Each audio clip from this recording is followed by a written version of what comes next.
یہ واقعہ سنا رہا ہوں آپ کو.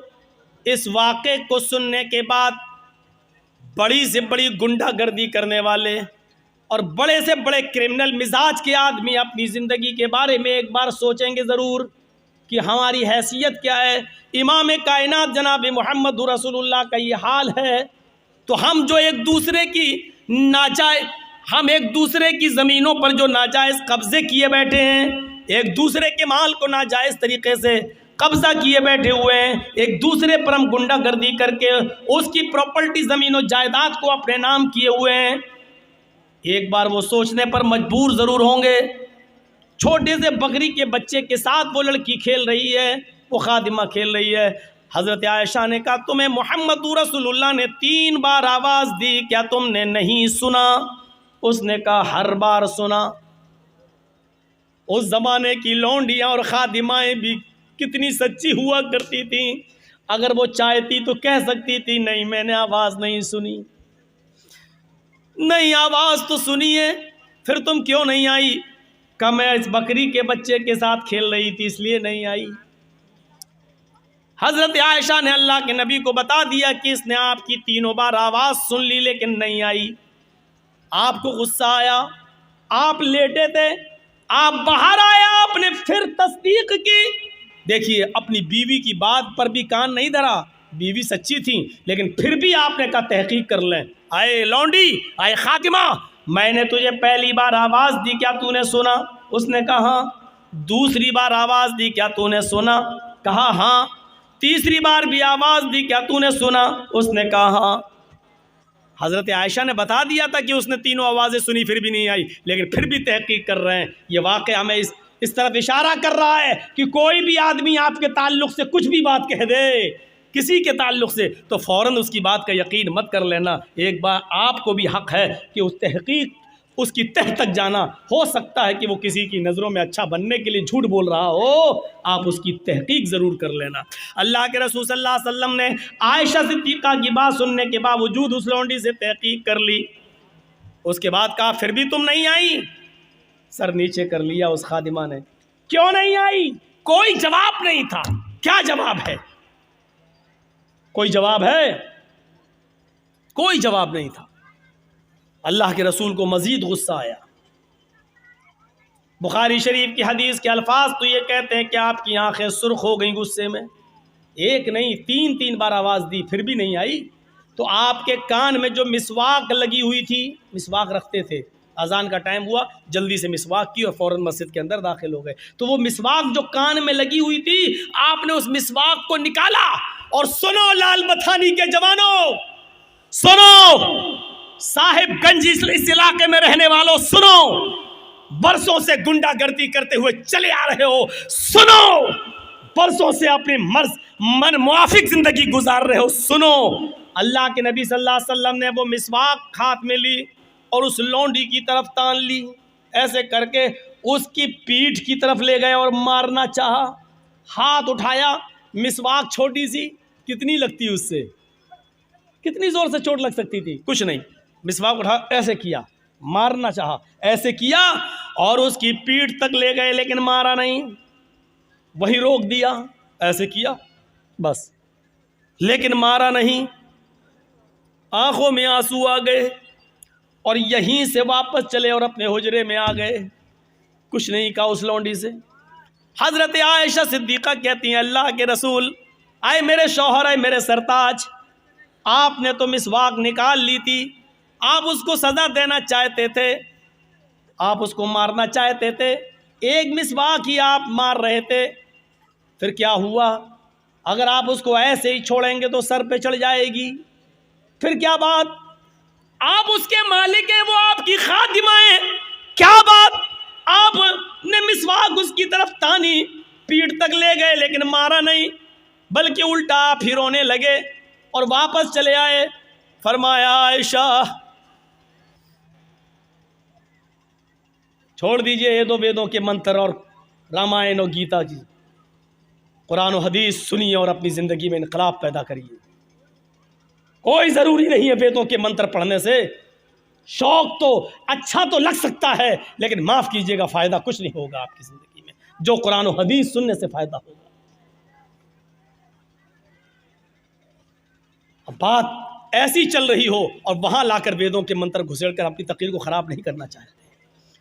سنیے عائشہ، مجھے غصہ آیا، میں نے مسواک لی اور میں نے مارنا چاہا. جیسی میں نے مسواک تان کر اس کی طرف اٹھائی اور مارنے کے لیے اس کی طرف بڑھایا، فوراً اللہ کے سامنے جواب دینے کا تصور میرے دماغ میں آ گیا. اے محمد صلی اللہ علیہ وسلم، جتنی طاقت آپ کو اس لڑکی کے اوپر ہے، جتنی قدرت آپ اس لڑکی کے اوپر رکھتے ہیں، اس سے زیادہ قدرت اللہ رب العالمین آپ کے اوپر رکھتا ہے.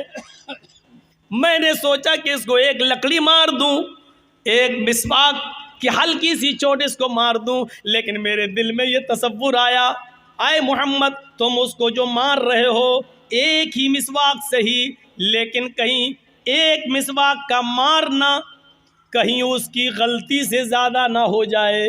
اس نے اگر اتنی بڑی غلطی نہ کی ہو اور آپ نے اس کو ایک مسواک مار دی، اس کی غلطی سے زیادہ اگر یہ سزا ہو گئی تو کل قیامت کے دن آپ اپنے رب کو کیا جواب دیں گے؟ یہ وہ ہستی اللہ کے سامنے جواب دینے سے ڈر رہی ہے جس کے بارے میں کچھ کہا ہی نہیں جا سکتا. جنت میں ایک مقام ہے، مقام محمود، اور اللہ کے نبی فرماتے ہیں فرض جب بھی اذان ہو تو میرے لیے دعا مانگا کرو اور مقام محمود کا سوال کیا کرو. مجھے امید ہے کہ اللہ رب العالمین وہ کسی ایک بندے کو دے گا، اور مجھے امید ہے کہ وہ مجھے دے گا. ذرا تصور کیجئے، یہ اس ہستی کا ڈر ہے. ہم نے تو کتنوں پر ظلم کیے ہوں گے، کتنوں کو گالیاں دی ہوں گی، ماں بہن کی گالیاں، کتنوں پر ظلم و زیادتی کے پہاڑ توڑے ہوں گے. باوجود اس کے کہ ہم جانتے ہیں کہ ہم غلط ہیں، پھر بھی چونکہ ہم سماج کے اندر پاورفل ہیں، ہمارا کون کیا کرے گا، اور اسی وہم و نشے میں، اسی وہم و گمان میں اور اسی پاورفل ہونے کے نشے میں ہم لوگوں پر ظلم کرتے چلے جاتے ہیں، ہم غریبوں پر ظلم کرتے چلے جاتے ہیں. علامہ ذہبی نے کتاب الکبائر کے اندر ایک واقعہ نقل کیا ہے. سنو، علامہ ذہبی نے کتاب الکبائر کے اندر ایک واقعہ نقل کیا ہے کہ ایک غریب آدمی دریا کے کنارے بیٹھ جاتا تھا اور مچھلی کا شکار کرتا تھا. ایک دو مچھلی اس کو مل جایا کرتی تھی، وہ اس مچھلی کو بازار میں بیچ کر اپنے بیوی بچوں کا پیٹ پالا کرتا تھا. اگر مچھلی نہیں بکتی تھی تو وہ مچھلی خود اپنے گھر میں پکا کر اپنے بیوی بچوں کو کھلا دیا کرتا تھا. ایک مرتبہ معمول کے مطابق ایک بڑی مچھلی اس کے ہاتھ لگ گئی، وہ اس کو بازار میں بیچنے کے لیے جا رہا تھا. اس علاقے کے پاورفل آدمی کی نظر پڑ گئی. اس نے کہا اے یہ مچھلی مجھے دے دو. اس نے کہا صاحب لے لو، لیکن اس کی قیمت مجھے دے دو. مجھ سے قیمت مانگ رہا ہے، جانتا نہیں ہے میں کون ہوں. یہیں سے ظلم کی بنیاد پڑتی ہے.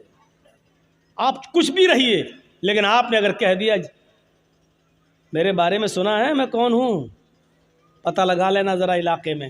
یہی وہ تکبر ہے جس کے بارے میں اللہ تبارک و اللہ کے نبی صلی اللہ علیہ وسلم فرماتے ہیں کہ یہ اللہ کے خلاف اعلان جنگ ہے، کیونکہ تکبر کرنے کا اور غرور کرنے کا حق صرف اللہ رب العالمین کو ہے اور کسی کو نہیں. اور کوئی آدمی اگر یہ کہتا ہے کہ جا پہلے پتہ لگا میں کون ہوں، تو ابھی پہچان نہیں رہا مجھے صحیح سے، اس کا مطلب یہ ہے کہ وہ اللہ کے مقابلے میں اپنے آپ کو کھڑا کر رہا. العز ازاری والکبریاء ردائی فمن نازعنی فی کل واحد منہما فقد عذبتہ عذابا شدیدا. یہ مسلم شریف کی حدیث کے الفاظ. اللہ کے نبی نے فرمایا کہ اللہ فرماتا ہے العز ازاری، عزت میری لنگی ہے، والکبریاء ردائی، تکبر جتانا اور کبریائی یہ میری چادر ہے. تم دو کپڑے پہنتے ہو نا، ایک اوپر کا حصہ ڈھانکنے کے لیے، ایک نیچے شرمگاہ کا حصہ، ایک کرتا ایک پیجامہ، ایک قمیض اور ایک لنگی، دو کپڑے آپ پہنتے ہو. اللہ کہتا ہے کہ میں بھی دو کپڑے پہنتا ہوں، اور دو کپڑے کیا ہیں؟ العز و ازاری، عزت یہ میری لنگی ہے، والکبریاء ردائی، تکبر کبریائی غرور و گھمنڈ یہ میری چادر ہے. لنگی اور چادر یعنی عزت و تکبر، یہ دو کپڑے میرے بھی ہیں. اگر کسی اور نے اپنے آپ کو عزیز بننے کی کوشش کی اور متکبر بننے کی کوشش کی، گھمنڈ و غرور جتانے کی کوشش کی، اپنے آپ کو بڑا بننے کی کوشش کی۔ فمن نازانی فی کل واحد منہما، ان دونوں میرے کپڑوں میں سے کوئی ایک کپڑا مجھ سے چھیننے کی کوشش کی، فقد عذبتہ عذابا شدیدا، ہم اس کو ایسا عذاب دیں گے جو اس کے دماغ نے سوچا نہیں ہوگا، اس کے ذہن نے، اس کے دماغ نے سوچا بھی نہیں ہوگا، اس کی آنکھوں نے دیکھا بھی نہیں ہوگا۔ شدید عذاب، سخت عذاب ہم دیں گے اس کو قیامت کے دن۔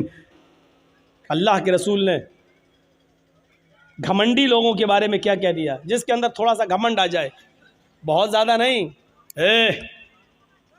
سرکار ہے میری،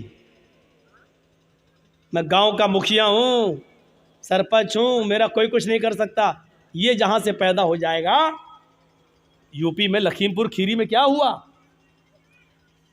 اس لڑکے نے جو گاڑی چڑھائی کسانوں کے اوپر، اس کے دل میں یہی تو تھا کہ میں تو ایک منتری کا بیٹا ہوں، میرا کون کیا کرے گا۔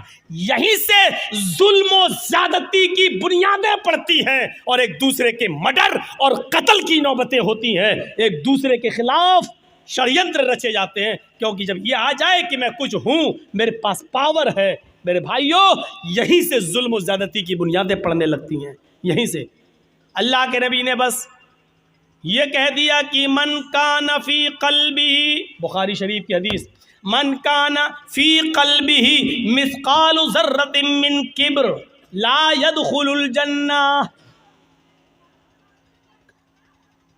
من کان فی قلبہ مثقال ذرہ، ذرہ کس کو کہتے ہیں؟ ذرہ، کبھی آپ نے بالو دیکھی؟ ریت، آپ تو جس علاقے کے رہنے والے ہیں یہاں تو ریت ہی ریت ہے، ندی کے کنارے ریت مل جائے گی، ریت میں ذرے ہوتے ہیں، ذرے ہلکے سے۔ میں اس کی مثال دے دیتا ہوں، چلیے، چیونٹی کا سر، چیونٹی کا سر کتنا بڑا ہوتا ہے؟ اب آپ تصور کر لیجیے، چیونٹے کا نہیں، چیونٹا تو بہت بڑا سر رکھتا ہے، چیونٹی کا سر یہ ذرہ کہلاتا ہے، ذرہ اتنا بڑا ہوتا ہے۔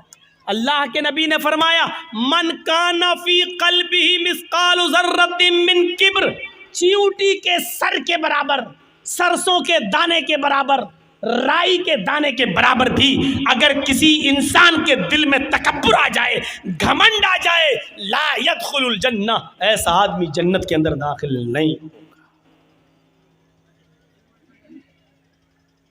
کس کے اندر اتنا گھمنڈ نہیں ہے؟ لا يدخل الجنہ، ایسا آدمی جنت کے اندر داخل نہیں ہوگا۔ گھمنڈ اور تکبر کرنے کا حق صرف اللہ رب العالمین کو ہے، اللہ رب العالمین۔ تو بات کٹ گئی۔ وہ ظالم آدمی پاورفل تھا، کہتا ہے مجھ سے پیسے مانگ رہا ہے۔ اس نے کہا میرے بھائی، یہی میرا ذریعہ معاش ہے، اگر آپ نے مجھے پیسے نہیں دیے، اس کی قیمت نہیں دی، تو میرے بیوی بچے بھوکے مر جائیں گے۔ بڑی محنت کے بعد یہ مچھلی میرے ہاتھ لگی ہے، میرے بیوی بچوں کی پیٹ پہ لات مت مار۔ اس نے کہا چپ۔ مچھلی اس سے چھینی اور جانے لگا، مچھلی اس سے چھینی اور جانے لگا۔ یہ آدمی بھی جانتا تھا کہ مچھلی میری بڑی محنت کی کمائی ہے، اگر یہ مچھلی لے گیا تو دوسری مچھلی اتنی جلدی میرے ہاتھ نہیں لگے گی، شام ہو چکی ہے، میرے بیوی بچے کیا کھائیں گے؟ یا تو قیمت اس کی مل جائے یا مچھلی ہی ہم کاٹ کے بنا کے اپنے گھر میں بیوی بچوں کو کھلا لیں۔ یہ اس کو پکڑتا ہے، میرے بھائی مچھلی مجھے دے دے یا قیمت دے دے۔ اس نے اس کا ہاتھ جھٹک دیا، ہٹ چل، اور پھر آگے بڑھا۔ اس نے مچھلی پکڑ لی، میرے بھائی یا تو مچھلی دے دے یا اس کی قیمت۔ اس نے پھر جھٹکا، اس نے اس کا ہاتھ پکڑ لیا۔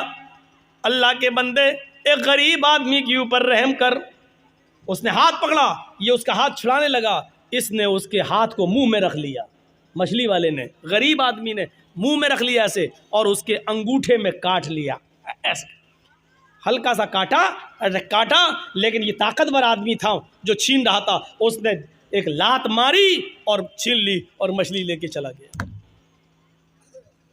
یہ آدمی اپنے گھر آیا، اپنے دوستوں کو بلایا، پارٹی کرتا ہے، مچھلی کاٹی جاتی ہے اور پارٹی کی جاتی ہے۔ یار دوستوں نے مل کر مچھلی کھائی۔ رات میں جب بستر پہ سونے کے لیے جاتا ہے، سنو اے لوگو، تم سے محبت کا ایک رشتہ رہا ہے لال بتھانی والوں، غور سے سنو۔ رات میں جب بستر پہ سونے کے لیے جاتا ہے تو اس کے انگوٹھے میں درد شروع ہوتا ہے۔ اس نے کپڑا اپنا لپیٹا لیکن درد میں اضافہ ہوتا چلا گیا۔ پوری رات کروٹوں سے گزرتی گئی، اس کو نیند نہیں آئی، لیکن رات کی تاریکی میں جائے تو کہاں جائے؟ کبھی اپنی بیوی سے کہتا، کبھی خود اس کو انگوٹھے کو پکڑتا، درد سے کراہتا کراتا پریشان ہو جاتا ہے۔ فجر کی نماز کا انتظار کرتا ہے، فجر کی اذان کی آواز دھیرے دھیرے رات کٹ جاتی ہے، فجر ہو جاتی ہے، مسجد کے اندر جاتا ہے، نماز پڑھتا ہے۔ جو حکیم طبیب مسجد میں نماز پڑھنے آتے ہیں یہ اس کے پاس جاتا ہے، انہوں نے اپنے گھر لے گئے اور لے جانے کے بعد اس کے انگوٹھے کو دیکھا۔ اس زمانے میں کچھ لیپ ایپ لگایا جاتا تھا، لیپ ایپ لگایا گیا لیکن درد میں اضافہ نہیں، اضافہ ہی ہوتا گیا۔ 4-5 دن ایسے ہی گزر جاتے ہیں، درد میں کمی نہیں ہوتی۔ اس نے انگوٹھا پھر دوبارہ دکھایا، اپنے اس سے بھی بڑے طبیب کو دکھایا، اس نے کہا یہ انگوٹھا میں انفیکشن پھیل گیا ہے، زہر پھیل رہا ہے، یہ انگوٹھا تمہارا سڑ چکا ہے، اس انگوٹھے کو یہاں سے کاٹ دو۔ اگر تم نے اس انگوٹھے کو نہیں کٹایا تو یہ زہر تمہارے پورے ہاتھ میں پھیل جائے گا۔ کوئی راستہ نہیں تھا، 5-6-10 دن کے اندر اندر یہ تیار ہو جاتا ہے کہ چلو انگوٹھا ہی کٹوا دو، کم سے کم ہاتھ تو بچ جائے گا۔ پھر اس نے اس انگوٹھے کو کٹوا دیا۔ 1 مہینہ 2 مہینہ کٹ گیا لیکن اس کا کچھ عنصر باقی رہ گیا تھا، اس نے دھیرے دھیرے دھیرے دھیرے پورے پنجے کو خراب کر دیا۔ پھر درد بڑھنے لگا، 3-4 مہینے کے اندر اندر پورا کا پورا ہاتھ کا پنجہ سڑ گیا۔ حکیم کو دکھاتا، طبیب کو دکھاتا ہے، طبیب نے کہا آپریشن میں کچھ کمی رہ گئی ہوگی، اس لیے تھوڑا سا کچھ عنصر باقی رہ گیا، تمہارا پورا کا پورا ہاتھ یہ پنجہ سڑ گیا ہے، دیکھو پورا ہاتھ خراب ہو جائے گا، علاج اس کا ایک ہی ہے کہ تم پورا کا پورا ہاتھ کا پنجہ کٹوا دو۔ پورا ہاتھ کا پنجہ کٹوا دیا گیا۔ 3-4 مہینے پھر کٹ جاتے ہیں لیکن تھوڑا سا عنصر پھر باقی رہ جاتا ہے، وہ پورا دھیرے دھیرے کلائی تک پھیل جاتا ہے۔ طبیب نے کہا یہ کلائی کٹوا دو نہیں تو پورا بازو کاٹنا پڑے گا۔ کلائی کٹ جاتی ہے، 3-4 مہینے کے بعد یہ بازو تک زہر پھیل جاتا ہے۔ طبیب نے کہا پورا کا پورا بازو کٹے گا نہیں تو یہ زہر پورے جسم کے اندر پھیل جائے گا۔ ایک بڑا حکیم کہنے لگا میں بار بار تمہارا علاج تو بالکل ٹھیک کر رہا ہوں لیکن پتہ نہیں یہ زہر تمہارے جسم میں اوپر تک کیسے چلا جاتا ہے، اچھا مجھے اس بیماری کی شروعات بتاؤ کیسے ہوتی ہے۔ اب حکیم نے کہا مجھے اس بیماری کی شروعات بتاؤ کہاں سے ہوئی۔ اس نے کہا تقریباً 1-1.5 سال پہلے کا واقعہ ہے، میں نے ایک غریب آدمی سے ایک مچھلی چھینی تھی۔ یہاں تو پتہ نہیں کتنے کتنے بیگھہ زمینیں چھینے بیٹھے ہوئے ہیں، قبضے کیے بیٹھے ہیں۔ ارے مولانا صاحب اتنی گہری بات آپ کو بتاتا کون ہے، بتاتا کون ہے؟ ارے کوئی جبرائیل تھوڑی آتے ہیں میرے پاس، آپ ہی لوگوں میں سے لوگ بتاتے ہوں گے۔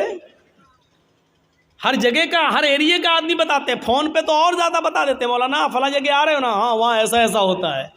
ہو گئی 1 گھنٹے کی تقریر تیار میری، کیا کرنا ہے؟ ایک مچھلی، علامہ ذہبی غور کرو کتاب الکبائر میں نقل کرتے ہیں، یہاں سے میری شروعات ہوتی ہے۔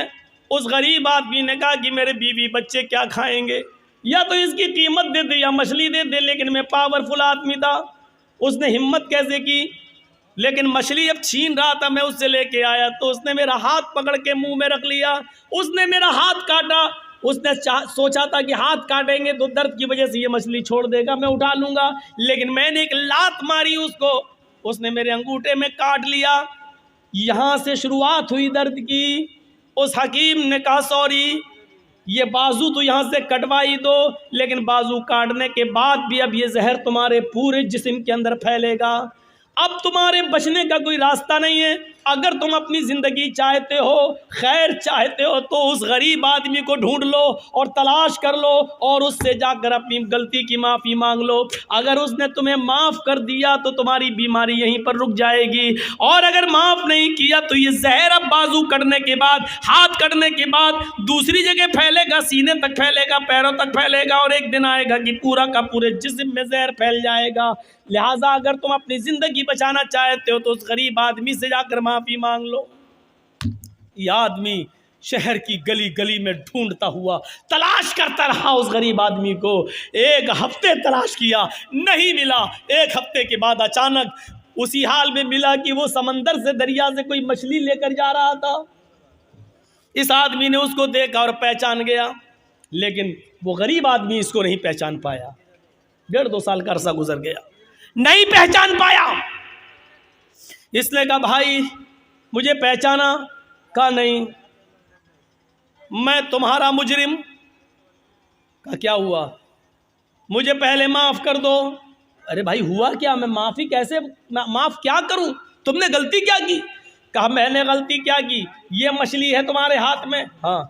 ایسے ہی 1-1.5 سال پہلے کوئی مچھلی تھی، میں نے تم سے وہ مچھلی چھینی تھی، تم میرے سامنے گڑگڑاتے رہے کہ میرے بیوی اور بچوں کے پاس اس کے علاوہ کوئی دوسرا راستہ نہیں ہے، لیکن تم نے میں نے تمہاری ایک نہ سنی۔ تم نے میرے انگوٹھے میں کاٹا تھا اور اس کے بعد میں نے لات ماری تھی اور تمہیں چھوڑ دی، تم مچھلی چھوڑ دیے تھے اور میں لے کے چلا گیا تھا۔ اس انگوٹھے کے بعد پھر میرا حال یہ ہوا کہ اس رات میں درد ہوا، دھیرے دھیرے 5-6 دن کے بعد انگوٹھا پک گیا، انگوٹھا کاٹا گیا، پھر یہ زہر میری پنجے تک پہنچا، پنجا کاٹا گیا، پھر کلائی تک پہنچا، کلائی کاٹی گئی، پھر کونی تک پہنچا، کونی کاٹی گئی، اب میرا بازو بھی کاٹ دیا گیا۔ حکیم نے کہا کہ جس غریب کے تم نے ظلم کیا اس کو جب تک معافی نہیں مانگو گے وہ تمہیں معاف نہیں کرے گا، تب تک تم صحیح نہیں ہوگے، اس لیے اللہ کے بندے مجھے معاف کر دے۔ اس نے کہا میں صدق دل سے، دل کی گہرائی سے تجھے معاف کرتا ہوں میرے بھائی، مجھے نہیں معلوم تھا کہ میری بد دعا ایسا اثر کرے گی، میری بد دعا رنگ لائے گی۔ اگر مجھے معلوم ہوتا کہ ایسا ہو جائے گا تو میں تمہیں کبھی بد دعا نہیں دیتا۔ اس آدمی نے پوچھا میرے بھائی کیا تم نے مجھے بد دعا دی تھی؟ اس غریب آدمی نے کہا ہاں، جب تم میرے ہاتھ سے مچھلی چھین کے لے گئے، میرے پیٹ میں ایک لات مار گئے، میں یہاں بیٹھ گیا، میری بیوی اور بچوں کے پاس اس رات کھانے کے لیے کچھ نہیں تھا، جب تک میں تمہیں دیکھتا رہا بد دعا دیتا رہا۔ اے اللہ اس انسان نے میری بیوی اور میرے بچوں کے پیٹ پہ لات ماری ہے، اے اللہ اس کو ایسی سزا دے جو دنیا کے لیے نشان عبرت بن جائے، ایسی سزا دے جو دنیا والوں کے لیے مقام عبرت بن جائے۔ میرے بھائی مجھے کیا معلوم تھا، اس دن تو غصے میں نکل گئی، لیکن مجھے معلوم نہیں تھا کہ اللہ رب العالمین قبول کر لے گا۔ سنو، یہ ہوتی ہے مظلوم کی بد دعا کا اثر۔ اسی لیے اللہ کے نبی صلی اللہ علیہ وسلم نے کہا تھا اتق دعوت المظلوم، مظلوم کی بد دعا سے بچنا، اس لیے کہ مظلوم جب کوئی بد دعا دیتا ہے تو اس بد دعا کو آسمان کے پردے بھی روک نہیں پاتے، 7 آسمان کے دروازے اس کے لیے کھل جاتے ہیں۔ مظلوم کی بد دعا اور اللہ کی کرسی عرش کے پاس جانے میں کوئی دیوار نہیں ہوتی ہے، مظلوم کی بد دعا ڈائریکٹ اللہ کے پاس جاتی ہے، اس بد دعا کو لے جانے والے فرشتے نہیں ہوتے ہیں۔ مظلوم نے یہاں بد دعا دی، وہ بد دعا آسمان کے سینے کو چیرتے ہوئے ڈائریکٹ عرش سے ٹکراتی ہے اور عرش والا جواب دیتا ہے میرے مظلوم بندے کی بد دعا میرے پاس آئی ہے، اس بد دعا نے میرے عرش کو جھنجھوڑ دیا ہے، یعنی مجھ سے انصاف مانگ رہا ہے میرا مظلوم بندہ، اب میں ایسا انصاف دوں گا اس مظلوم بندے کو جو دنیا کے لیے نشان عبرت بن جائے گا۔ میرے بھائیوں، جہاں سارے لوگ سچا فیصلہ کرنے سے قاصر رہیں وہاں اللہ رب العالمین کا فیصلہ پھر سامنے آتا ہے، جہاں کوئی مجرم کو سزا نہیں دے تو اللہ رب العالمین پھر وہاں سزا، پھر اللہ کی سزا کام آتی ہے، پھر وہاں اللہ سزا دیتا ہے۔ اس لیے مظلوم کی بد دعا سے بچو۔ آپ یہ مت سوچو بہت بے ایمانی کی کمائی سے ہم بہت زیادہ خوش ہیں اور اس سے ہماری کہیں نہ کہیں نکلے گی، آپ نے اپنے بچوں کے لیے کر رہے ہو، اور جب وہی بے ایمانی کی کمائی آپ کے بچے استعمال کریں گے تو کسی نہ کسی کو کینسر ہوگا۔ کسی نہ کسی کی کڈنی فیل ہو جائے گی، کہیں نہ کہیں تو اللہ اس کو وصول کرے گا، کسی نہ کسی شکل میں کرے گا، ہونا ہے ہمارے ساتھ، اور دنیا میں یہ انجام دکھائے گا۔ دیکھو